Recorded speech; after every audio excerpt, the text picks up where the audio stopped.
നബിദിനാഘോഷ കമ്മിറ്റികൾ. ഇത് ആദ്യം ഉണ്ടാക്കിയത് പരിഷ്കാരികളായി വന്ന വഹാബികളുടെ ആദ്യ നേതാക്കളാണ്. അതാണ് ഈ ആഘോഷത്തിൻ്റെ രൂപത്തിൽ ഇത് ആദ്യം ഉണ്ടാക്കിയത്. കാരണം JDT ഇസ്ലാമൊക്കെ ഉണ്ടാക്കിയിട്ടുള്ള അവരാണ് നമ്മുടെ കേരളത്തിലേക്ക് ഇതിനെ ഉത്തരേന്ത്യയിൽ നിന്ന് കൊണ്ടുവന്നത്. ഇത് ആദ്യം ഉണ്ടാക്കിയത് പരിഷ്കാരികളായി വന്ന വഹാബികളുടെ ആദ്യ നേതാക്കളാണ്.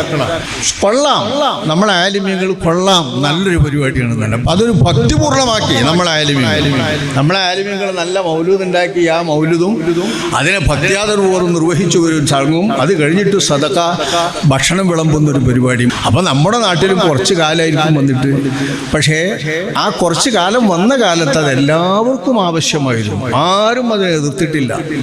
വഹാബികളുടെ നേതാക്കളായി വന്നവരായിരുന്നു യോഗം വേണം, പ്രസംഗം വേണം, മറ്റത് വേണം, മറിച്ചത് വേണം എന്നൊക്കെ അതിൽ പറഞ്ഞിരുന്നത്. ആഘോഷ കമ്മിറ്റികളിലൊക്കെ അവരായിരുന്നു വാസ്തവത്തിലുണ്ടായിരുന്നത്. അത് കഴിഞ്ഞ ശേഷമാണ് നമ്മൾ ആ യോഗങ്ങളിലേക്കും ഒരാഘോഷ പരിപാടികളിലേക്കും സ്റ്റേജ് പരിപാടികളിലും ഒക്കെ നിൽക്കുകയും മറ്റേ വീട്ടിലെ മൗലൂദുള്ളൂ, വീട്ടിലെ മൗലൂദും ചോറും അതേ ആവശ്യം ഉണ്ടായിരുന്നുള്ളൂ. ഭക്ഷണം വിളവുന്ന പരിപാടി എന്ന് പറഞ്ഞാൽ ഇന്ന് അത്ര വലിയ പ്രസക്തമല്ലാതിരിക്കാം. അന്നത്തെ കാലത്ത് കൊല്ലത്തിലൊരിക്കൽ നബിദിനാഘോഷത്തിന് കഴിക്കുന്നതും പെരുന്നാളിന് 2 പെരുന്നാളിന് കഴിക്കുന്നതും തന്നെയാണ് വയറ് നിറച്ച് ഇനി മതി മക്കളെ എന്ന് ഉമ്മയും ബാപ്പയും പറയാതെ കഴിക്കുന്ന ആഹാരം. മറ്റതൊക്കെ വീട്ടിൽ നിന്ന് കഴിച്ചാലും മതി മക്കളെ നീച്ചോളിയും കൈയഴിക്കോളി എന്ന് പറയും. ഞാനൊക്കെ അങ്ങനെ പട്ടിണി കിടന്നതും ആ തലമുറയാണ്. അതിൻ്റെ ശേഷമുള്ള തലമുറക്ക് അത് അറിയാതിരിക്കാം. തീർച്ചയായും നോമ്പ് തുറക്കാൻ വരെ ഞങ്ങൾ തന്നെ അന്ന് തേക്കിൻ്റെ ഇലയിലാണ് സാധനങ്ങൾ പൊഴിഞ്ഞു കൊടുക്കുക. വസ്തുക്കൾ കടയിലെ സാധനങ്ങൾ തേക്കിൻ്റെ ഇല, ആ തേക്കിൻ്റെ ഇല ഒടിച്ച് അത് തലയിൽ ആഞ്ഞു കെട്ടി അത് കടയിൽ കൊണ്ടുപോയി വിറ്റ് അതിന് കിട്ടുന്ന 50 പൈസ അല്ലെങ്കിൽ 25 പൈസ കൊണ്ട് കപ്പ മേടിച്ച് ആ കപ്പ പുഴുങ്ങിയിട്ട് നോമ്പ് തുറക്കണം. ഇങ്ങനെയാണ് എൻ്റെ കുട്ടിക്കാലത്തുള്ള നോമ്പ് തുറ. എന്നിട്ട് നോമ്പ് തുറക്കുന്ന സമയത്ത് മതിയാവൂല. പിന്നീട് ഉമ്മാൻ്റെ വീട്ടിലേക്കോ പെങ്ങളെ വീട്ടിലേക്കോ മറ്റേതെങ്കിലും വീട്ടിലേക്കോ അവിടെ വല്ല ശിഷ്ടമുണ്ടോ ബാക്കിയുണ്ടോ നോക്കി ഓടുകയാണ്. ഞാനും എൻ്റെ ജ്യേഷ്ഠനും അനുജനൊക്കെ അങ്ങനെ ധാരാളം ഓടിയിട്ടുണ്ട്. ആ രീതിയിലുള്ള പട്ടിണിയാണ് അക്കാലം. ആ പട്ടിണിയുടെ കാലത്ത് പെരുന്നാളിൻ്റെ 2 ദിവസത്തെ ഊണും ഇതുപോലത്തെ വല്ല നേർച്ചച്ചോറും ആരെങ്കിലും നബിൻ്റെ നബിദിനാഘോഷം തന്നെ മൗലൂദിൻ്റെ ചോറുണ്ടാക്കി അതാണ് വയറ് നിറച്ച് ഇറച്ചിയും ചോറും കിട്ടുള്ളൂ. അതൊരു വാഴയില വെട്ടിയിട്ടാണ് ഞങ്ങളവിടേക്ക് വെക്കുക. വാഴൻ്റെ ഇല വെട്ടിയിട്ട് വിരിച്ചിട്ട് അതിലൊന്നായിട്ട് ചോറ് കൊട്ടുക. തേങ്ങാച്ചോറോ അതല്ലെങ്കിൽ വെറും ചോറോ അതിലൊന്നായിട്ട് കറി ഒഴിക്കുക. ആ കറി ഒഴിച്ച് എല്ലാവരും ഒന്നിച്ചിങ്ങനെ തിന്നായിരുന്നു. അതൊന്നും ഇന്ന് ഊഹിക്കാൻ വയ്യ. വാസ്തവത്തിൽ പട്ടിണി കൊണ്ടും വിശപ്പ് കൊണ്ടുമാണ്. ആ വിശപ്പിന്റെ കാലത്ത് മൗലിദാഘോഷം വളരെ പ്രസക്തമായിരുന്നു. അന്നായിരുന്നു ഈ വഹാബികൾ ഇന്നത്തെ ഈ നിഷേധവും ഇന്നത്തെ വിമർശനവുമായി വന്നതെങ്കിൽ കാരണത്തടിയേറ്റ് അവർ പോകും. തിരിച്ച് വേറൊന്നും പറയേണ്ടി വരില്ല. കാരണം ഈ പട്ടിണി നമ്മൾ ചോറൊക്കെ മുടക്കാൻ നടക്കുന്ന ഒരു കൂട്ടരെന്ന് പറയുന്നു. ഇപ്പം അവർക്ക് സുഖമായിട്ട് പറയാം. പുതിയ കാലമല്ല ചിന്തിക്കേണ്ടത്. അങ്ങനെയാണ് നമ്മുടെ നാട്ടിലേക്ക് ഈ ആഘോഷം വന്നത്. ഈ ആഘോഷം വന്നപ്പോൾ ഇത് ആദ്യം മുതൽ വരുമ്പോഴേ നാം പറഞ്ഞല്ലോ, വിലമാക്കന്മാർ ഏത് കാലത്തും ദീനിൻ്റെ വിഷയങ്ങൾ നോക്കിപ്പോകും. അപ്പോൾ ജന്മദിനാഘോഷങ്ങൾ നടക്കുന്ന കൂട്ടത്തിൽ ആ ആഘോഷങ്ങളുടെ കൂട്ടത്തെ സംസ്കരിച്ച് ദീനിയായ രീതിയിലുള്ള ആഘോഷമാക്കി ദീനിന് നിരക്കാത്ത വല്ലതും ഇത്തരം ആഘോഷങ്ങളുണ്ടെങ്കിൽ അതൊന്നും നമ്മുടെ ഈ ആഘോഷങ്ങളിലേക്ക് കടക്കാൻ പാടില്ല. അവിചാരിതമായി ഒന്നുകൂടിയാൽ അതിനെ എതിർത്തുകൊണ്ട് അത്തരം കാര്യങ്ങൾ മുങ്കറാണ്, അത് മുങ്കറാത്തുകളൊന്നും വരാൻ പാടില്ല എന്നൊക്കെ പറഞ്ഞുകൊണ്ടാണ് നമ്മുടെ ആളുകൾ ഈ നബിദിനാഘോഷത്തെ സംസ്കരിച്ചു കൊണ്ടുവന്നത്. അല്ലാമ അബൂശാമ റഹ്മഹുല്ലാഹ്, മഹാനായ ഇമാം നവവി റഹ്മഹുല്ലാഹു തങ്ങളുടെ ഗുരുവാണ്. ബഹുമാനപ്പെട്ട ഇമാം അബൂശാമ എന്നവർ വഫാത്താവുന്ന ഹിജ്റ 665 മുളഫർ രാജാവിൻ്റെ ആ വലിയ മൗലിദും പ്രസിദ്ധമായ മൗലിദും അതിനുവേണ്ടി രചിക്കപ്പെട്ട മൗലിദ് കിതാബും എല്ലാം പ്രസിദ്ധമായി. അതിൻ്റെ പാരായണങ്ങൾ പല സദസ്സുകളിലും പല രാജസദസ്സുകളിലും ഗംഭീരമായി നടക്കുന്ന കാലത്തെ സംബന്ധിച്ചാണ് ഒമിൻ അഹ്സനി വബുത്തുദിഅ ഫീ സമാനിന എന്ന് മഹാനായ അല്ലാമ അബൂശാബ തങ്ങൾ പറയുന്നത്. പിന്നെ നേവിമാമിൻ്റെ മുമ്പുള്ള അവരുടെ ഗുരു എന്നൊന്നും പറഞ്ഞാൽ നമുക്ക് വേറെ ഏതൊന്നും പരിശോധിക്കേണ്ടതില്ലല്ലോ, ഒന്നും ചിന്തേണ്ടതില്ല. ആ നേവിമാമിൻ്റെ ഗുരു ഷെയ്ഖുന എന്ന് മഹാനവറുകൾ പറയുന്ന അല്ലാമ അബൂ ശാമ അൽ ബാഇസു അലാ ഇൻകാരിൽ ബിദ്അ വൽ ഹവാദിസ്. അപ്പം ഈ ഗ്രന്ഥത്തിലാണ് അവർ പറയുന്നത് വിദ്യാർത്ഥികളെ തന്നെ നിരത്തി പറഞ്ഞിട്ട് ആ കൂട്ടത്തിലാണ് പറയുന്നത്. പക്ഷേ വിദ്യാർത്ഥികളുടെ കൂട്ടത്തിൽ നമ്മുടെ കാലത്തുണ്ടായ ഈ വിദ്യാർത്ഥി വളരെ നല്ല കാര്യമാണ്, ഏറ്റവും മുന്തിയതിൽപ്പെട്ടതാണ്. ഇത് ബഹുമാനപ്പെട്ടവർ വിവരിക്കുമ്പോൾ ആ വിദ്യാർത്ഥിനെ പറ്റിയാണ് ഇപ്പോഴും ചർച്ച ചെയ്യുന്നത്. ഹിജറ 665 വഫാത്തായ ആൾ പറഞ്ഞപ്പോൾ ഇപ്പോൾ 1446 അല്ലേ നമ്മൾ നിൽക്കുന്നത്.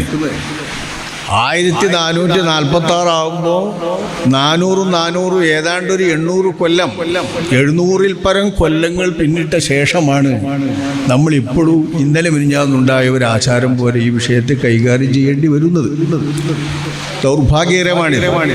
കാരണം എത്ര തന്നെ ഇമാമിയങ്ങൾ പറഞ്ഞാലും ആരെല്ലാം എന്തെല്ലാം വിശദീകരിച്ചാലും പാടിയത് തന്നെ പാടുന്ന സ്വഭാവം വലാലത്തിൻ്റെ ആളുകളും വിദ്യാത്തിൻ്റെ ആളുകളും നിർത്തില്ല എന്നർത്ഥം.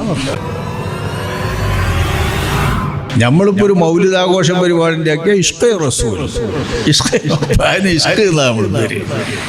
ഇത് പറയുന്ന ആളും നമ്മളും ഒന്നും ഇഷ്കിൻ്റെ തരത്തിലേക്ക് ഒരു വിധാനത്തിലും എത്തിയിട്ടില്ല. ഒരു കാര്യത്തിലും ഒന്നിലും നമ്മളെ വീട്ടുകാരിയോടുള്ള ഇഷ്കിൽ പോലും നമ്മൾ ആ വിധാനത്തിൽ എത്തിയിട്ടില്ല.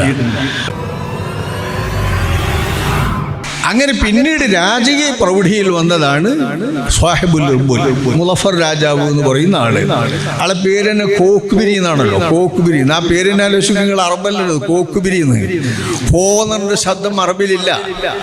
അറബി എഴുതി വായിച്ചാണെങ്കിൽ കൂക്ക് ബീരി എന്നാ പറയാ, കൂല എന്നല്ല പറയാം. കൊക്കക്കോലക്ക് കൊക്കക്കോല തന്നെ അറബി എഴുതുന്നത് കൂല എന്നാ പറയാ. അങ്ങനെ ഒരു ഉച്ചാരണം അറിയുള്ളൂ. കോ എന്നൊരു ശബ്ദം ഓകാരം അവർക്കില്ല, ഓകാരൊന്നും അറബിലില്ലല്ലോ. അപ്പൊ കോക്ക്ബിരി എന്നാണ് ഇദ്ദേഹത്തിന്റെ പേര്. അപ്പൊ തന്നെ മനസ്സിലാക്കാലോ അത് അറബല്ലാന്ന്, പേർഷ്യനാണ്. പേർഷ്യൻ നാമത്തിൽ, പേർഷ്യൻ സമൂഹത്തിൽ, പേർഷ്യൻ സംസ്കാരത്തിൽ വളർന്നു വന്നിരുന്ന ജന്മദിനാഘോഷങ്ങൾക്കിടയിൽ ആ ജന്മദിനാഘോഷങ്ങളെ എല്ലാം കവച്ചു വെക്കുന്ന തരത്തിൽ നിങ്ങൾ ഈ ആഘോഷിക്കുന്ന ആളുകളൊക്കെ ആഘോഷിക്കാനും അവരുടെ ജന്മദിനങ്ങളൊക്കെ ആഘോഷിക്കപ്പെടാനും എന്തിരിക്കുന്നു? ലോകാനുഗ്രഹിയായ മുഹമ്മദ് മുസ്തഫ സ്വല്ലല്ലാഹു അലൈഹി വസല്ലമ തങ്ങളുടെ ജന്മദിനം ഉണ്ടാകുമ്പോൾ മറ്റുള്ളതെല്ലാം അപ്രസക്തമല്ലേ? ആ ഒരു ജന്മദിനാഘോഷത്തിൽ എല്ലാം കൂടി സമന്വയിപ്പിച്ച് എല്ലാം കൂടി കൂട്ടിച്ചേർത്തുകൊണ്ട് അതൊരു വലിയ ആഘോഷമാക്കി മാറ്റുകയാണ് മഹാനവറുകൾ ചെയ്തത്. അത് ഇസ്ലാമിന് ഗംഭീര വിജയം നേർന്നു. ഇത് വികസിച്ചു, ഇത് ഇനിയും വികസിക്കും, കാലത്തിനനുസരിച്ചൊക്കെ വികസിക്കും, ഉറപ്പല്ലേ? ഇപ്പൊ സമ്മാനം കൊടുക്കുമ്പോൾ പണ്ട് കൊടുത്തിരുന്ന സമ്മാനമൊക്കെ കൊടുക്കാൻ പറ്റുമ്പോൾ ഇപ്പൊ ഏറ്റവും നല്ല മൊബൈൽ ഫോൺ, ഏറ്റവും നല്ല ആ ജാതിയൊക്കെ കൊടുക്കേണ്ടി വരിക. അങ്ങനെ സമ്മാനം കൊടുക്കുന്ന കാലത്ത് വരുന്ന രീതിയിൽ തന്നെ നമ്മൾ ദാനം ചെയ്യുന്നതും ജനങ്ങൾക്ക് ആവശ്യമുള്ളതായി മാറും. ഇങ്ങനെയൊക്കെ മനുഷ്യരുടെ ആചാരങ്ങൾ മാറുമ്പോൾ ഈ ആചാരങ്ങൾ മാറുന്നതനുസരിച്ച് എല്ലാം പുതിയത് ഒക്കെ മിണ്ടാതിരിക്കും. ഇതൊക്കെ അനാചാരം എന്ന് ഒഴിവാക്കുകയാണോ വേണ്ടത്? അതോ പരിശുദ്ധ ഇസ്ലാമിന്റെ കാലികതയും സമ്പൂർണതയും വ്യക്തമാക്കുകയാണോ? തീർച്ചയായും പരിശുദ്ധ ഇസ്ലാം സമ്പൂർണമാണ്, കാലികമാണ്, ഏതു കാലത്തേക്കും പര്യാപ്തമാണ്, എന്തിനോടും പ്രതികരിക്കാനുള്ള ശേഷി ഇസ്ലാമിനുണ്ട്. അതുകൊണ്ട് തന്നെ സമൂഹത്തിലുടടുക്കുന്ന എല്ലാവിധ ആചാരങ്ങളും എല്ലാവിധ ആഘോഷങ്ങളും എല്ലാ തരത്തിലുള്ള സംസ്കാരങ്ങളും ആ സംസ്കാരങ്ങളെയൊക്കെ ശുദ്ധീകരിക്കാൻ പോകുന്ന പവർ പരിശുദ്ധ ഇസ്ലാമിന്റെ ശരീഅത്തിനുണ്ട്. ആ ശരീഅത്തിന്റെ പവറാണ് നമ്മളിവിടെ അനുഭവിച്ചു കൊണ്ടിരിക്കുന്നത്. അപ്പം നമ്മൾ വേണ്ടാത്തത് വേണ്ട എന്ന് പറയും, വേണ്ടത് വേണമെന്ന് പറയും. ഇതാണ് ഉലമാക്കന്മാരുടെ ദൗത്യം. വേദിയിലുള്ള മഹാന്മാരായ പണ്ഡിതന്മാരെ, സദസ്സിലുള്ള പണ്ഡിതന്മാരെ, മുതഅല്ലിമുകളെ, സഹോദരങ്ങളെ, റബീഉൽ അവ്വൽ പ്രമാണിച്ച് മൗലിദാഘോഷത്തിൻ്റെ പ്രാമാണികത വിവരിക്കുന്ന ഒരു പരിപാടി ഈ കാലത്ത് ന്യായമാണ്, സംഗതമാണ്. അതുകൊണ്ടാണ് നമ്മളെല്ലാവരും ഇവിടെ ഒത്തുകൂടിയിരിക്കുന്നത്. അഷ്റഫുൽ ഖൽഖ് സ്വല്ലല്ലാഹു അലൈഹി വസല്ലം തങ്ങളോടുള്ള ഹുബ്ബും മഹബ്ബത്തുമാണ് ഇതിൻ്റെയൊക്കെ പ്രചോദനം എന്ന് നമ്മൾ പ്രത്യേകം മനസ്സിലാക്കി.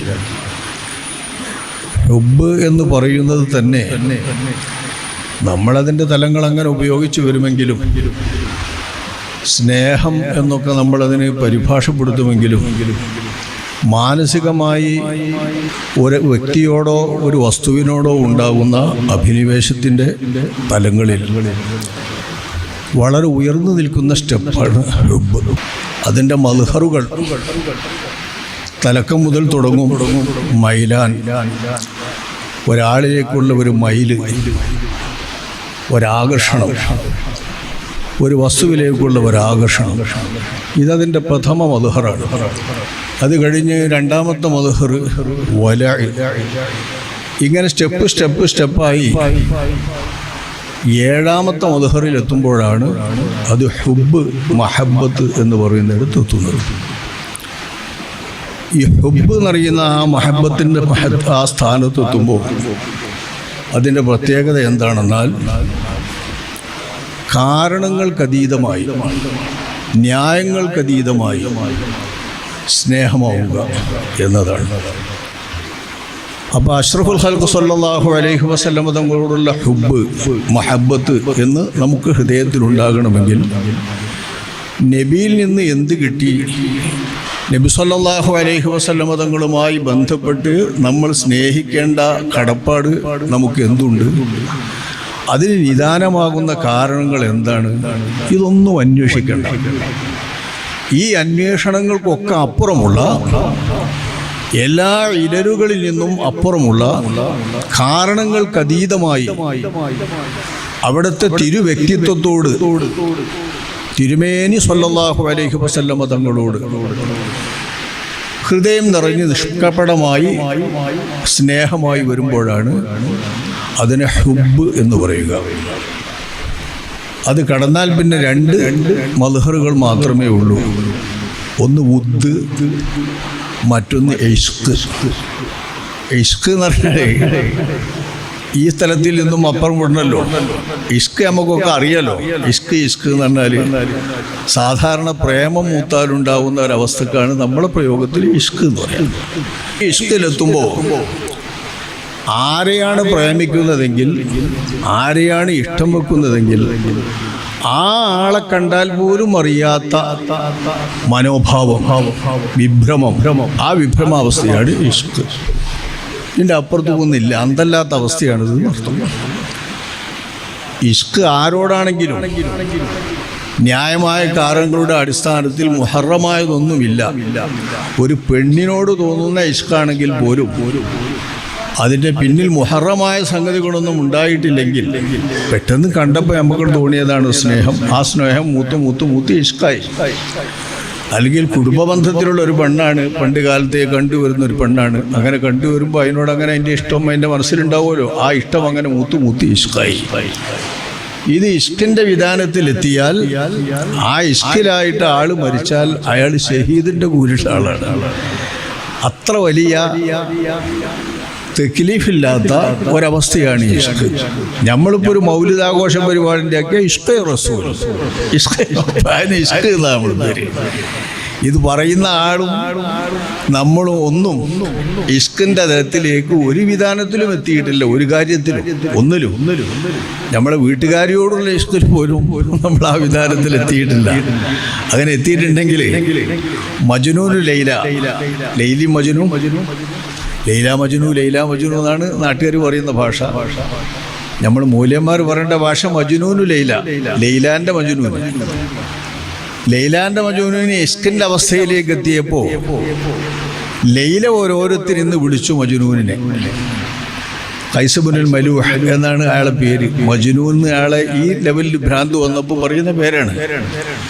ഈ മജ്നൂനിനെ ലൈല വിളിച്ചു, ഒന്ന് വരൂ, ഒരല്പം സംസാരിക്കാം. അങ്ങനെ ഒരു അനുവാദം കൊടുത്തിട്ട് ഒന്ന് സംസാരിക്കാൻ വേണ്ടി ലൈല വിളിക്കുമ്പോൾ എനിക്ക് നിന്റെ ഒരാവശ്യവുമില്ല, ഞാൻ ലൈല എന്ന ആ ഹുബ്ബിന് നിന്ന് പോകണമെന്നാണ് ലൈലയോട് മജ്നൂന് പറയുന്നത്. ലൈലയെ കണ്ടിൽ അറിഞ്ഞില്ല എന്ന്. ഇതാണ് ഇഷ്ക്. ആ ഇഷ്കിൻ്റെ തൊട്ടിപ്പുറത്ത് ഉദ്, അതിൻ്റെ തൊട്ടിപ്പുറത്ത് നിൽക്കുന്ന 7ാം മദ്ഹറാണ് ഹുബ് എന്ന് പറയുന്നത്. ആ ഹുബ് നമുക്കൊന്നും അഷ്റഫുൽ ഖൽഖ് സ്വല്ലല്ലാഹു അലൈഹി വസല്ലം തങ്ങളോട് ഉണ്ടെന്ന് അവകാശപ്പെടാനില്ല. അത് നമ്മൾ പ്രാർത്ഥിച്ചുണ്ടാക്കിയിട്ട് വേണം. അള്ളാഹു ആ മഹബത്ത് നമുക്ക് എല്ലാവർക്കും നൽകുമാറാവട്ടെ. നമ്മൾ അനുഗമ മഹബത്ത് എന്ന് പറയുന്നുവെന്നേ ഉള്ളൂ. എങ്കിലും അടിസ്ഥാനപരമായി വിശാലമായ ഒരർത്ഥത്തിലാണല്ലോ വിശുദ്ധ ഖുർആൻ അതിനെ പ്രയോഗിച്ചിട്ടുള്ളത്.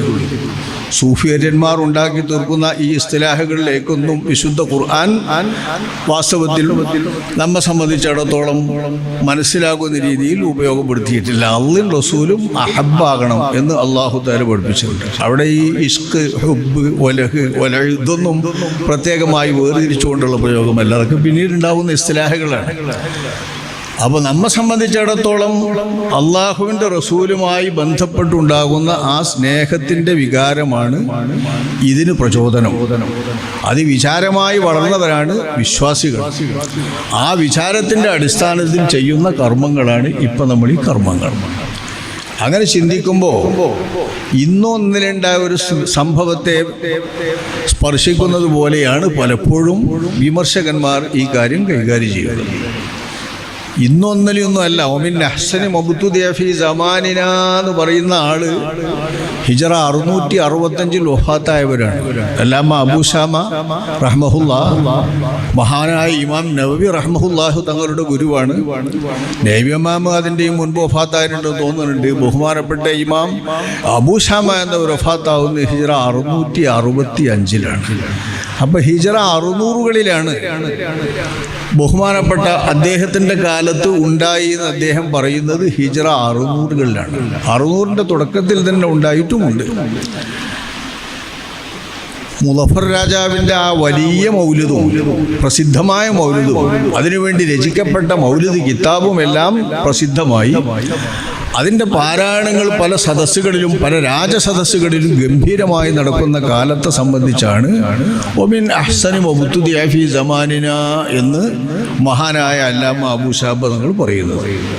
പിന്നെ നബിമാമിൻ്റെ മുമ്പുള്ള അവരുടെ ഗുരു എന്നൊന്നും പറഞ്ഞാൽ നമുക്ക് വേറെ ഏതൊന്നും പരിശോധിക്കേണ്ടതില്ലല്ലോ, ഒന്നും തിരിയേണ്ടതില്ല. നമ്മളെ മദ്ഹബിൻ്റെ അവസാന വാക്ക് തന്നെ ഇമാം നബവിയാണ്.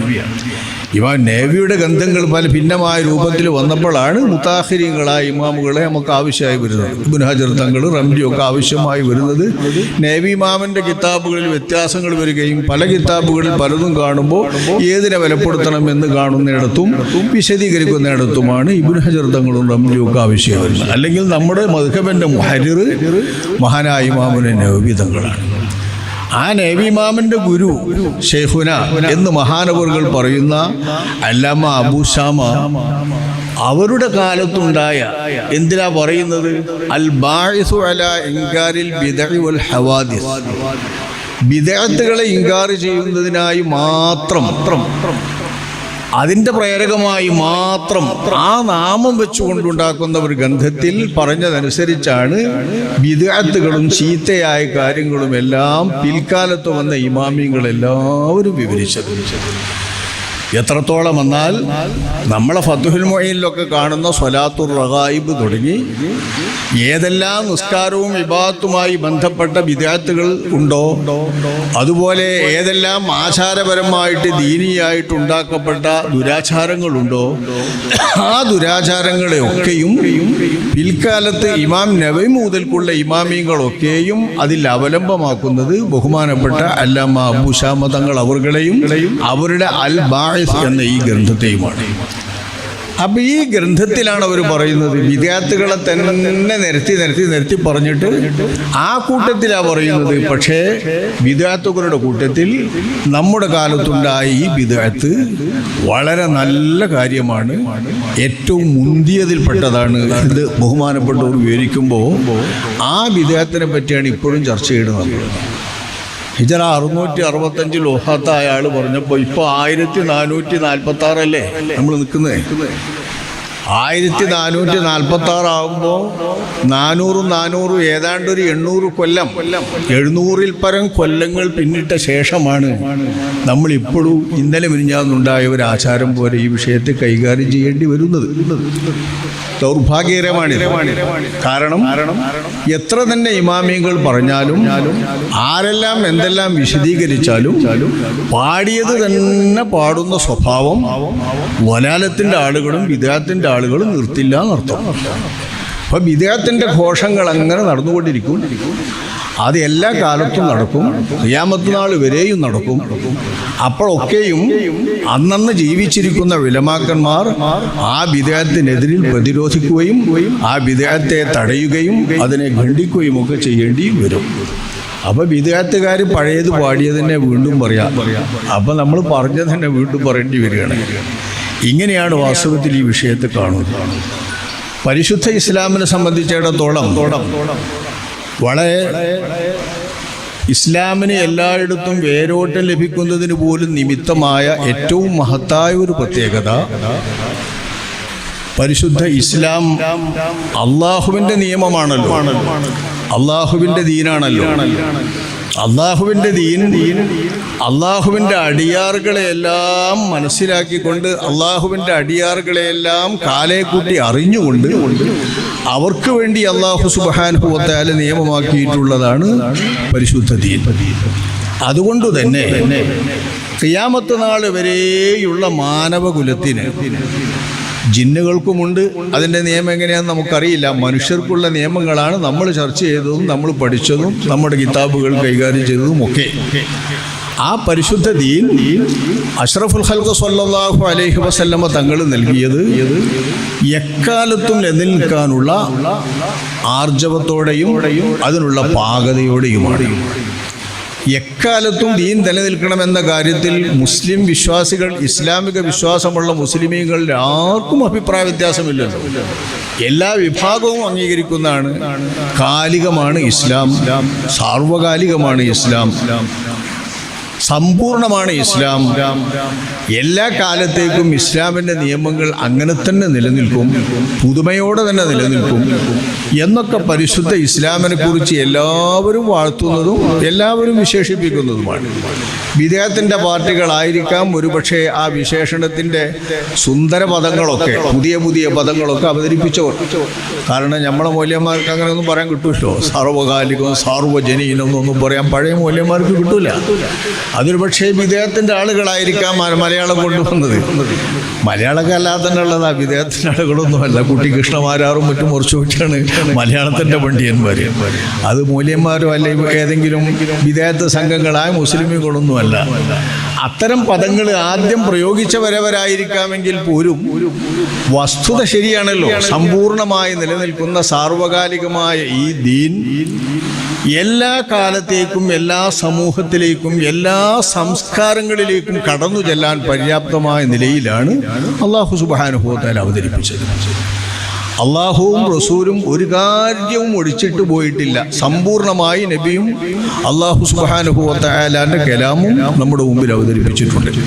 പക്ഷേ അള്ളാഹുവിൻ്റെ കലാമിനെ വിശദീകരിക്കാനും വിസ്തരിച്ചു വരാനും മുത്തു മുസ്തഫ സ്വല്ലല്ലാഹു അലൈഹി വസല്ലമ തങ്ങളെ നിയോഗിച്ചുകൊണ്ടും വച്ചുകൊണ്ടുമാണല്ലോ അല്ലാഹു തആല പരിപൂർണമായി മാ ഫറത്നാ ഫിൽ കിതാബി മിൻ ശൈഇ പറഞ്ഞത്. ഒന്നും ഒഴിച്ചിടാതെ സമ്പൂർണമായി വിവരിച്ചിട്ടുണ്ട് കിതാബിൽ. പക്ഷേ ആരാ വിവരിക്കുന്നത്? ലിതുബയ്യന ലിന്നാസി മാ നുസില ഇലൈഹിം മുഹമ്മദ് മുസ്തഫ സ്വല്ലല്ലാഹു അലൈഹി വസല്ലമ തങ്ങളുടെ ബയാൻ. അള്ളാഹുവും അവൻ്റെ തിരുനബിയും എല്ലാ കാലത്തേക്കും വേണ്ടത് പറഞ്ഞുകൊണ്ട് തന്നെയാണ് പോയത്. ഒന്നും ഒഴിച്ചിട്ടിട്ടില്ല, എല്ലാം അവർ വ്യക്തമാക്കിയിട്ടുണ്ട്. പക്ഷേ അള്ളാഹു റസൂൽ തിരുമേനി സ്വല്ലല്ലാഹു അലൈഹി വസല്ലമ തങ്ങൾക്ക് വേണ്ടി വിശദീകരണങ്ങൾ ഒഴിച്ചിട്ടുള്ളതുപോലെ അള്ളാഹുവും റസൂലും പിൽക്കാലത്ത് വരുന്ന ഉലമാഇന് വേണ്ടി വിശദീകരണങ്ങൾ ഒഴിച്ചിട്ടുണ്ട്. എല്ലാവർക്കും ഇടമുണ്ട് പരിശുദ്ധ ഇസ്ലാമിൽ നടത്തും. അതാണ് മുജ്തഹിദീങ്ങളായ ആളുകളും ഉലമാക്കളും ചെയ്തത്. അള്ളാന്റെയും റസൂലിൻ്റെയും അഹ്കാമുകളും വിധികളും അവരവരുടെ കാലത്ത് പുതുതായി വരുന്ന സംഭവങ്ങൾ വരുമ്പോഴൊക്കെയും അല്ലെങ്കിൽ ചിന്തയിൽ പുതുതായി വരുന്ന സങ്കല്പങ്ങൾ അവർ ചിന്തിച്ചെടുക്കുമ്പോഴൊക്കെയും അതിനൊക്കെ ബാധകമാക്കിക്കൊണ്ട് അള്ളാഹുവിൻ്റെയും റസൂലിൻ്റെയും ദീനിനെ വിവരിക്കുക എന്ന ധർമ്മമാണ് ഉലമാക്കന്മാർ നിർവഹിച്ചത്. ഇത് മൂന്നും ചേരാതെ അള്ളാഹുവിൻ്റെ ദീനനുസരിച്ച് ജീവിക്കാൻ ആർക്കും സാധ്യമല്ല.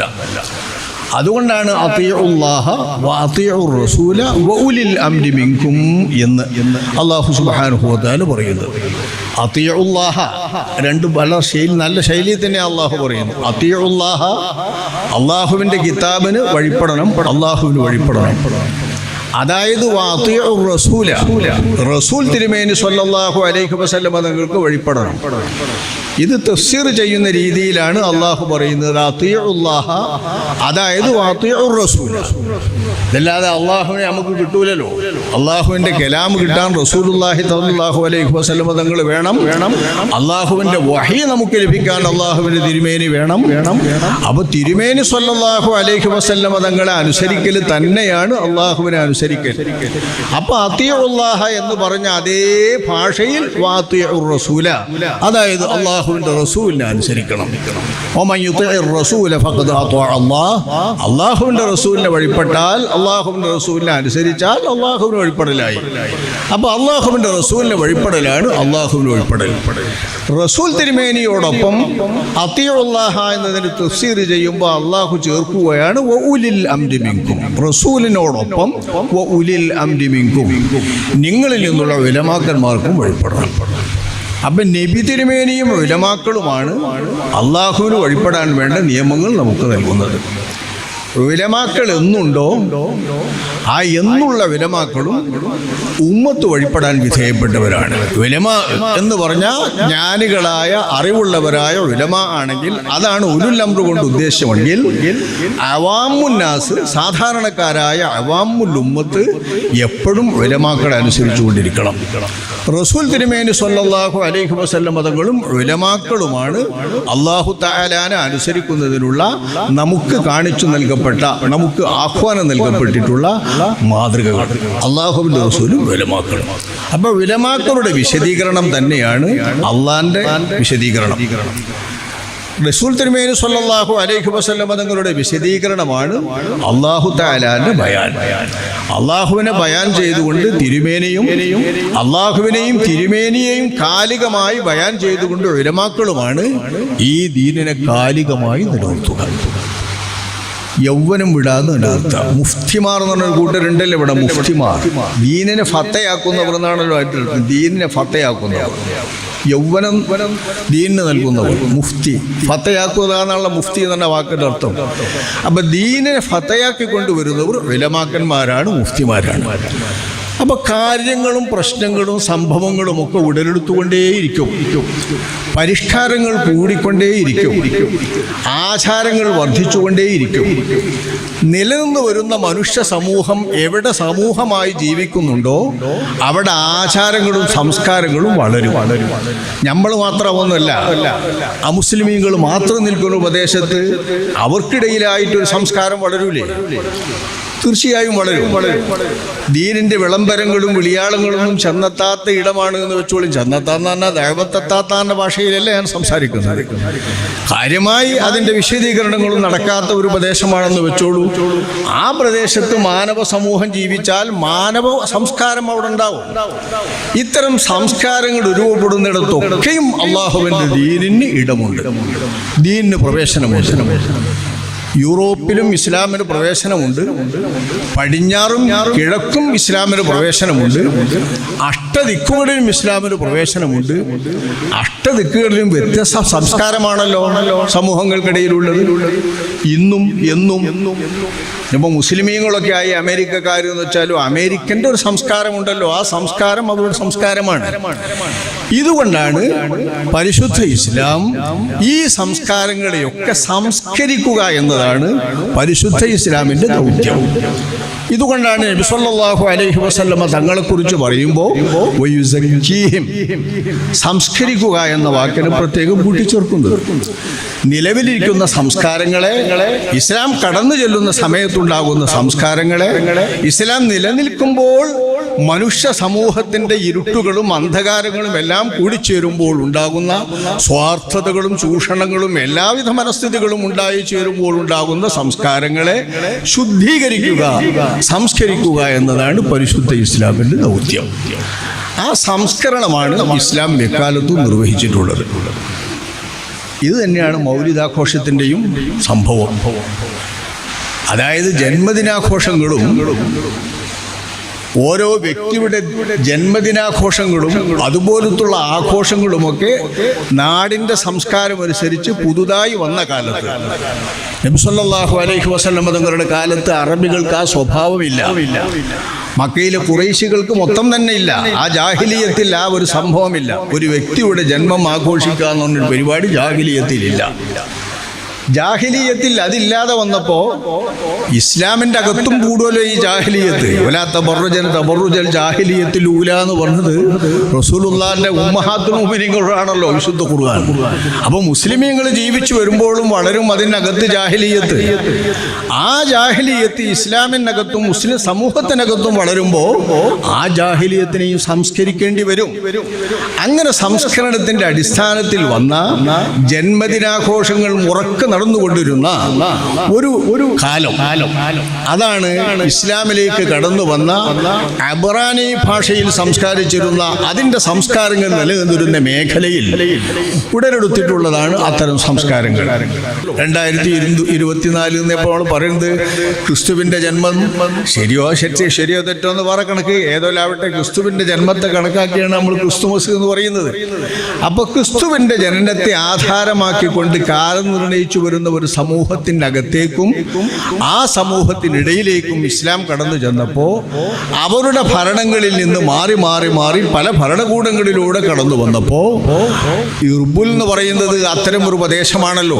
അത്തരം പ്രദേശത്താണ് രാജകീയ പ്രൗഢിയിൽ അന്നദാനം നല്ലോണം നടത്തുന്ന തരത്തിൽ, വലിയ സദ്യകൾ ഉണ്ടാക്കുന്ന തരത്തിൽ, ഒരാഘോഷമാകുന്ന തരത്തിൽ ഈ മൗലിദാഘോഷം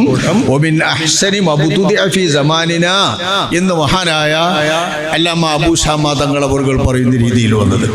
അവർ പറയുന്നുണ്ട്, ഇർബുൽ രാജാവല്ല ഇതിൻ്റെ ഒന്നാമത്തെ ആള്. അല്ലാമ അബൂ ശാമ തന്നെ പറയുന്നുണ്ട്, ഇർബുൽ രാജാവല്ല ഒന്നാമത്തെ ആള്. ഇർബുൽ രാജാവിൻ്റെയും മുമ്പ് ചിലരിത് ഉണ്ടാക്കിയിട്ടുണ്ട് എന്ന് പറഞ്ഞ് മൂപ്പര് പേര് സഹിതം പറയുന്നുണ്ട് തൻ്റെ അൽ ബാഇസിൽ. അങ്ങനെ പിന്നീട് രാജകീയ പ്രൗഢിയിൽ വന്നതാണ് സ്വാഹിബുൽ ഇർബുൽ, മുളഫർ രാജാവ് എന്ന് പറയുന്ന ആള്.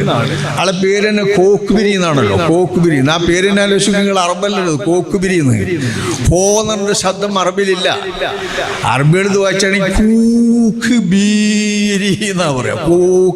കൂല എന്നല്ല പറയാം. കോക്കക്കോലക്ക് കൊക്കക്കോല തന്നെയാണ് അറബികളത് കൂല എന്നാ പറയാ. അങ്ങനെ ഒരു ഉച്ചാരണം അറിയുള്ളൂ. കോ എന്നൊരു ശബ്ദം ഓകാരം അവർക്കില്ല. ഓകാരമൊന്നും അറബിലില്ലല്ലോ. അപ്പൊ കോക്ക്ബിരി എന്നാണ് ഇദ്ദേഹത്തിന്റെ പേര്. അപ്പൊ തന്നെ മനസ്സിലാക്കാലോ അത് അറബല്ലാന്ന്, പേർഷ്യനാണ്. പേർഷ്യൻ നാമത്തിൽ, പേർഷ്യൻ സമൂഹത്തിൽ, പേർഷ്യൻ സംസ്കാരത്തിൽ വളർന്നു വന്നിരുന്ന ജന്മദിനാഘോഷങ്ങൾക്കിടയിൽ ആ ജന്മദിനാഘോഷങ്ങളെ എല്ലാം കവച്ചു വെക്കുന്ന തരത്തിൽ നിങ്ങൾ ഈ ആഘോഷിക്കുന്ന ആളുകളൊക്കെ ആഘോഷിക്കാനും അവരുടെ ജന്മദിനങ്ങളൊക്കെ ആഘോഷിക്കപ്പെടാനും എന്തിരിക്കുന്നു? ലോകാനുഗ്രഹിയായ മുഹമ്മദ് മുസ്തഫ സ്വല്ലല്ലാഹു അലൈഹി വസല്ലമ തങ്ങളുടെ ജന്മദിനം ഉണ്ടാകുമ്പോൾ മറ്റുള്ളതെല്ലാം അപ്രസക്തമല്ലേ? ആ ഒരു ജന്മദിനാഘോഷത്തിൽ എല്ലാം കൂടി സമന്വയിപ്പിച്ച് എല്ലാം കൂടി കൂട്ടിച്ചേർത്തുകൊണ്ട് അതൊരു വലിയ ആഘോഷമാക്കി മാറ്റുകയാണ് മഹാനവറുകൾ ചെയ്തത്. അത് ഇസ്ലാമിന് ഗംഭീര വിജയം നേർന്നു. അതിന്നും നമ്മുടെ രാജ്യത്തേക്ക് കൂടി ബന്ധപ്പെടുത്തി നോക്കി. ഇന്ത്യ രാജ്യത്ത് നമ്മുടെ സാന്നിധ്യം അറിയിക്കാൻ, ഇസ്ലാമിൻ്റെ സാന്നിധ്യം അറിയിക്കാൻ, മഹാഗുരു മുഹമ്മദ് മുസ്തഫ സ്വല്ലല്ലാഹു അലൈഹി വസല്ലം തങ്ങളുടെ സാന്നിധ്യം അറിയിക്കാൻ ഏറ്റവും പറ്റിയ ഒരാഘോഷമല്ലേ നബിദിനാഘോഷം? അങ്ങനെ തന്നെയാണ് ഇന്ത്യ രാജ്യത്ത് ഇത് വന്നതും. ഉത്തരേന്ത്യൻ ഭാഗത്താണ് ഇന്ത്യ രാജ്യത്ത് ഈ ആഘോഷ പരിപാടി വന്നത്, കേരളത്തിലല്ല. കേരളത്തിലെ മൗലൂദിൻ്റെ മുമ്പ് ഉത്തരേന്ത്യൻ ഭാഗത്ത് ഈ നബിദിനാഘോഷമുണ്ട്.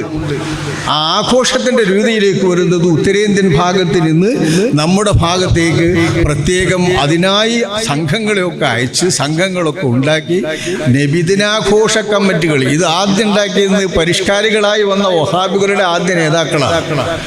അതാണ് ഈ ആഘോഷത്തിൻ്റെ രൂപത്തിൽ ഇത് ആദ്യം ഉണ്ടാക്കിയത്.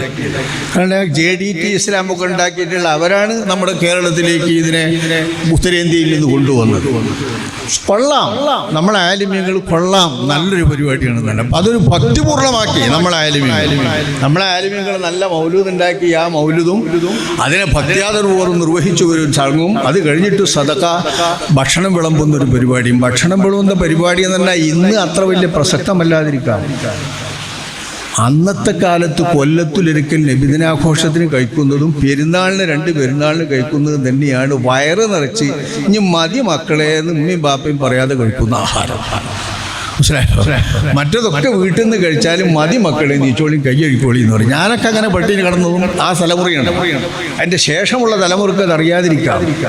തീർച്ചയായും നോമ്പ് തുറക്കാൻ വരെ ഞങ്ങൾ തന്നെ അന്ന് തേക്കിൻ്റെ ഇലയിലാണ് സാധനങ്ങൾ പൊഴിഞ്ഞു കൊടുക്കുക. വസ്തുക്കൾ കടയിലെ സാധനങ്ങൾ തേക്കിൻ്റെ ഇല, ആ തേക്കിൻ്റെ ഇല ഒടിച്ച് അത് തലയിൽ ആഞ്ഞു കെട്ടി അത് കടയിൽ കൊണ്ടുപോയി വിറ്റ് അതിന് കിട്ടുന്ന 50 പൈസ അല്ലെങ്കിൽ 25 പൈസ കൊണ്ട് കപ്പ മേടിച്ച് ആ കപ്പ പുഴുങ്ങിയിട്ട് നോമ്പ് തുറക്കണം.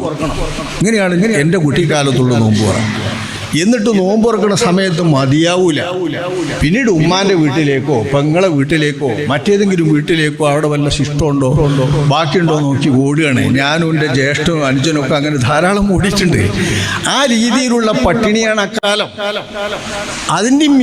അതിന് മുമ്പ് അതിലേറെ വലിയ പട്ടിണിയല്ലേ നമ്മളെ ഉസ്താദുമാരുടെയൊക്കെ കാലത്ത്? അതിലേറെ വലിയ പട്ടിണിയാണ് അവർ പറയുന്നത്.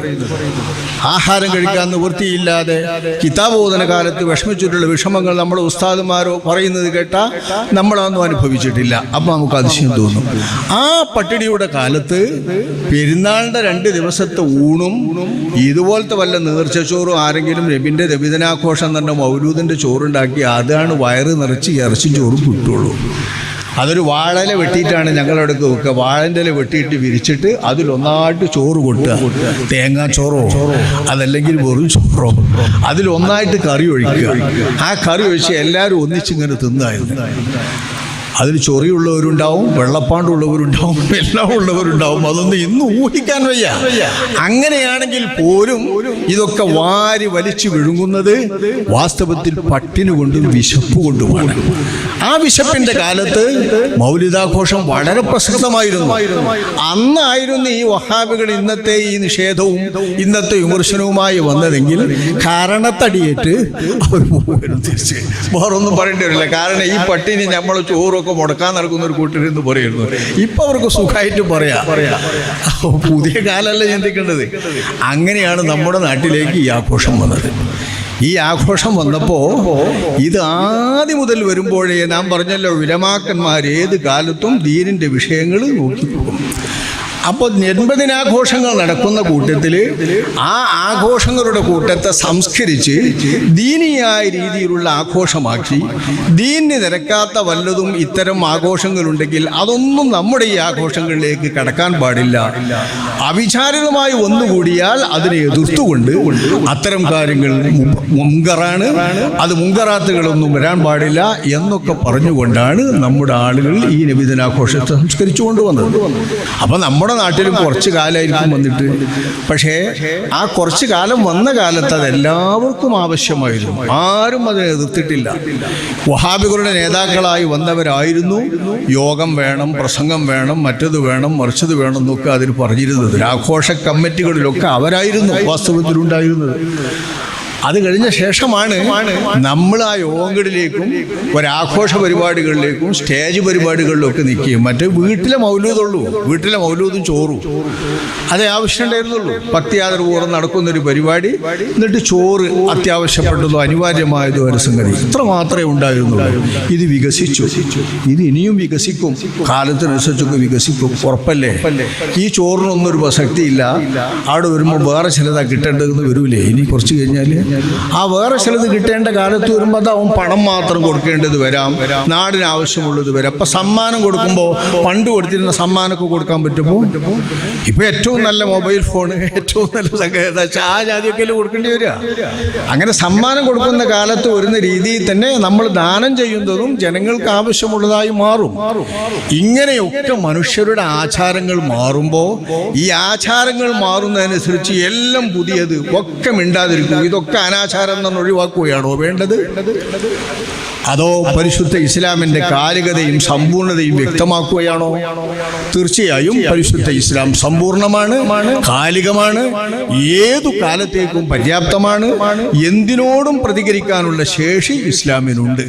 അതുകൊണ്ട് തന്നെ സമൂഹത്തിലുടക്കുന്ന എല്ലാവിധ ആചാരങ്ങളും എല്ലാവിധ ആഘോഷങ്ങളും എല്ലാ തരത്തിലുള്ള സംസ്കാരങ്ങളും ആ സംസ്കാരങ്ങളെയൊക്കെ ശുദ്ധീകരിക്കാൻ പോകുന്ന പവർ പരിശുദ്ധ ഇസ്ലാമിൻ്റെ ശരീഅത്തിനുണ്ട്. ആ ശരീഅത്തിൻ്റെ പവറാണ് നമ്മളിവിടെ അനുഭവിച്ചു കൊണ്ടിരിക്കുന്നത്. അപ്പം നമ്മൾ വേണ്ടാത്തത് വേണ്ട എന്ന് പറയും, വേണ്ടത് വേണമെന്ന് പറയും. ഇതാണ് ഉലമാക്കന്മാരുടെ ദൗത്യം. അതുകൊണ്ട് ഉലമാക്കന്മാർ തന്നെയാണ് ഇതിൻ്റെ കാര്യത്തിൽ മനസ്സിലാക്കേണ്ടത്. ഇപ്പോൾ വിഷയാവതരണത്തിന് മൂസ വലി സൂചിപ്പിച്ചതുപോലെ ആരെങ്കിലും വിമർശിക്കുമ്പോഴേക്ക്, ആരെങ്കിലും കുറ്റപ്പെടുത്തുമ്പോഴേക്ക് നമ്മളങ്ങനെ കുത്തിരിക്കല്ല വേണ്ടത്. ഓരോ ആഘോഷങ്ങളിലും അങ്ങനെ ഇപ്പോൾ ഒരു വിവാഹം എന്ന പേരിൽ എന്തെല്ലാം പുതുതായി വന്നുകൊണ്ടിരിക്കുന്നു. വിവാഹാഘോഷത്തിൽ പണ്ടില്ലാത്ത ഒരുപാട് ആഘോഷങ്ങൾ വരുന്നില്ലേ? ചിലതൊക്കെ അനാചാരം എന്ന ആളുകൾ ഘോഷിച്ച് പോകുമ്പോഴേക്ക് കടന്നു വരുന്നതാണ് വേറെ. അതുപോലെ അതിലും വലിയ അനാചാരമായിരിക്കും പിന്നെ വരുന്നത്. അനാചാരം തന്നെ ഒരുപാട് ആളുകൾ പലതും പോക്കി. സ്ത്രീധനം എന്നൊക്കെ പറഞ്ഞിട്ടുണ്ട്, ഇതൊക്കെ അനാചാരം തന്നെ പോക്കിയപ്പോൾ പിന്നെ എന്തൊക്കെയാണ് വരുന്നത്?